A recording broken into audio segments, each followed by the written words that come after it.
সনাতনী জাতি ৭১-এর পর হইতে কত নির্যাতনে সয়ে সয়ে আজ আমরা নির্যাতনের চরম এবং পরম সীমায় পৌঁছিয়েছি। আমরা ভেবেছিলাম ৫ই আগস্টের পরে বাংলাদেশের নূতন স্বাধীনতার ঘোষণা দিয়েছিল, কিন্তু না, আমাদের আশ্বাস দিয়েছে আমাদের জন্য স্বাধীনতা হয়নি। যদি সনাতনীদের স্বাধীনতা হতো আজকে এই সমাবেশ সময় নাহিদ কেন ইন্টারনেট ছেড়ে করে দেওয়া হলো? নাহিদের সাথে যখন ছাত্র ছিল তখন কি সনাতনী ছাত্র ছিল না? তাহলে বৈষম্যবাদ ওদের মনে এখনো আছে, সনাতনীদের কখনো হিসাবে নেই। আসবে কেন? আগেও সমাবেশে জেলা স্কুলে দেওয়ার কথা, যেখানে বিশ্ব মহাদয় প্রথম পারমিশন দেওয়া হয়, ভুলে গিয়েছিল না সুলতানকে টাকা খেয়ে আমাদেরকে এই সমাবেশ বাতিল করার। ভুলে যাবেন না, আপনার দেশে গিয়ে হয়তো আপনার সীমানা নির্ধারণ করা আছে, এত বছর আপনার ওই আসন থাকবে, কিন্তু সনাতনী জাতি পৃথিবীর যতটা থাকবে ততটাই থাকবে। আপনার সীমানা বাধা, কিন্তু সনাতনী জাতির কোন সীমানা বাধা নেই। সনাতনী জাতির কোন সীমানা বাধা নেই। আমি সনাতনী জাতিকে জানাতে চাই, আজকে যারা যত বাধা হবে আমাদের লড়াই তত শক্ত হবে। আমরা থেমে থাকবো না, আমরা থেমে থাকবো। আমি ঘোষণা দিচ্ছি, একেবারে গত ৫ই নভেম্বর ২০২৪ ঢাকা বিশ্ববিদ্যালয়ের পিএসসিতে এক মহা সংবাদ সম্মেলন, ইনকিলাব মঞ্চের মুখপাত্র শফিকুল ওসমান বিন হাদি আমাদের জয় শ্রীরাম ধ্বনিকে অপরাধের সাথে তুলনা করেছে। সে বলেছে জয় শ্রীরাম নাকি জয় বাংলা জয় বঙ্গবন্ধু স্লোগানের সাথে। মিথ্যা কথা, তোমার ভাবনা বলুন।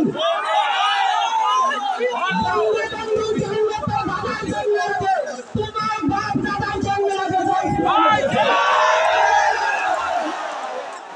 তুমি এটা ভাবতে পারো না, এটা ভোটের জন্য যেতে চাও, তুমি সমাজের বিরুদ্ধে আচরণ করছো, তুমি এটা বলে কেউ যেতে চাও, তুমি স্বতন্ত্র একটা কথা জেনে রেখো, তোমার বাপ দাদার জন্য লাগে সনাতন ধর্ম, সেখানে তোমার বাপ দাদার অস্তিত্ব ছিল না, তখন সনাতন ধর্ম ছিল, তখন সনাতন ধর্ম।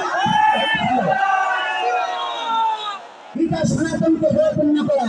আমি সনাতনী শহীদ মঙ্গলের কাছে এবং চিন্ময় বাবা সহ সবার কাছে প্রার্থনা, প্রত্যেক জেলা থেকে আমার ভাবনা গণনা করেছে এইগুলিতে আমার মামলা করতে হবে।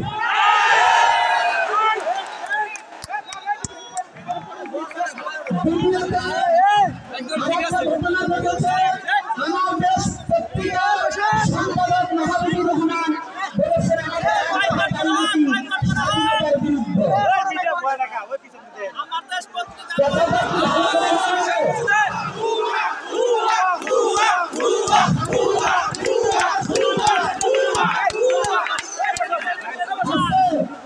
সনাতনী জাতিগণের দেশ এবং আইনের প্রতি শ্রদ্ধার কথা বলে।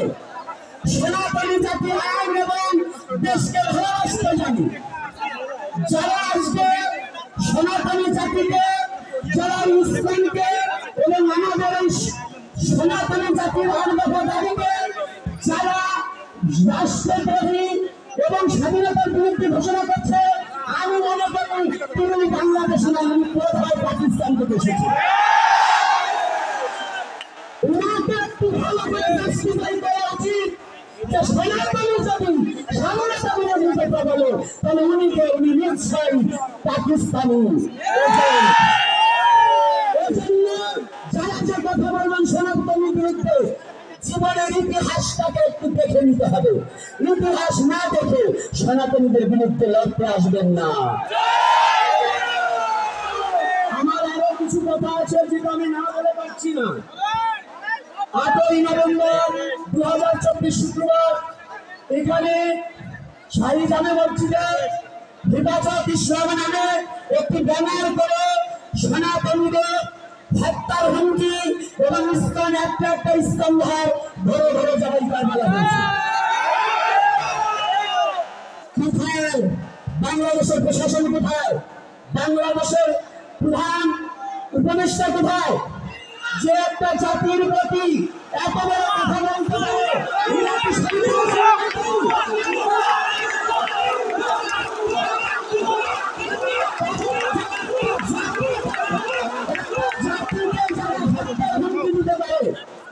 ইসলাম অন্য কোন সংগঠন নয়, তারা জানে না।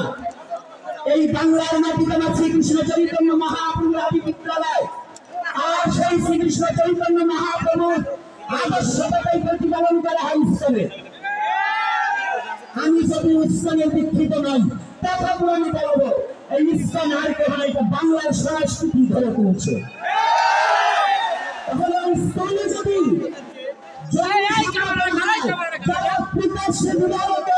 একটা জাতিকে হত্যার হুমকি দেয়, তারা কি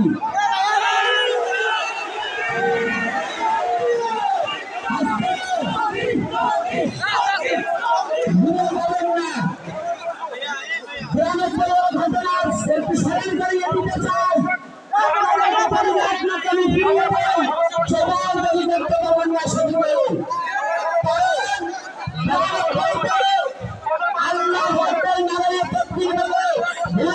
গণধর্ষণ করেছিল, এটা কি ভুলে গেছে?